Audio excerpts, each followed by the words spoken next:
হজ ফরজ হয়ে গেলে এই ব্যাপারে কি বিলম্ব করা যাবে? এই প্রশ্নের জবাব দিয়ে আমরা শেষ করছি। অনেকেই যাব দেখি ছেলের বিয়ে দেয় মেয়ের বিয়ে দেয়, কিন্তু এটি আদৌ ঠিক না।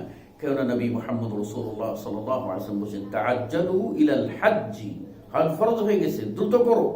ফাইন্না আহাদাকুম লা ইয়াদরি মা ইয়ারিযু লাহু, তোমাদের কেউ জানে না যে হজ সে আজকে ফরজ হলো, তারপর কি অবস্থায় পতিত হবে, সে কি ফরজ আদায় করার মতো সুযোগ পাবে কি পাবে না এটা জানে না।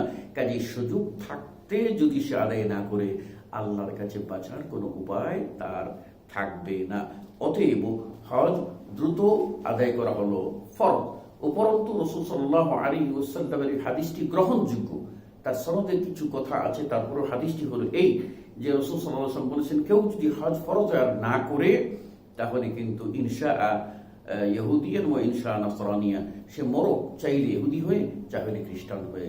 তার দ্বারা স্পষ্ট বুঝে যায় হজ ফরজ হওয়ার পরে আদায় করা, দ্রুত আদায় করা উচিত, বিলম্ব করা ঠিক না। আমরা যে সকল অজুহাত দাঁড় করিয়ে থাকি, ছেলের বিয়ে দিই, আচ্ছা আপনি মারা গেলে কি ছেলে বিয়ে করবে না? আমরা অজুহাত দাঁড়িয়ে করি মেয়ের বিয়ে দিই, ফরজ কার রয়ে গেছে সেগুলি আদায় করি। আপনি কি মরে গেলে আপনার মেয়ে কি অবিবাহিত থাকবে? তাকে কি বিবাহ ব্যবস্থা করবে না? নিশ্চয়ই সে ব্যবস্থা হবে। যে কাজটি আল্লাহর, সে কাজটি আল্লাহকে করতে দিন, আর যে কাজটির হুকুম আপনার প্রতি করা হয়েছে আপনি তা আদায় করুন, আল্লাহর তৌফিক কামনা করুন, আল্লাহ রাব্বুল আলামিন আপনাকে সহজ করে দেবেন। এই কথাগুলি আজকের মতো আরজ করে আপনাদের সকলের খায়র ও আফিয়াত কামনা করে বিদায় আরজ করছি।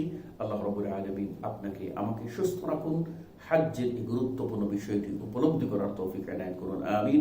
সুবহানাকাল্লাহুম্মা বিহামদিকা আশহাদু আল্লা ইলাহা ইল্লা আনতা আস্তাগফিরুকা ওয়া আতুবু ইলাইক। ওয়াসসালামু আলাইকুম ওয়া রাহমাতুল্লাহি ওয়া বারাকাতুহু।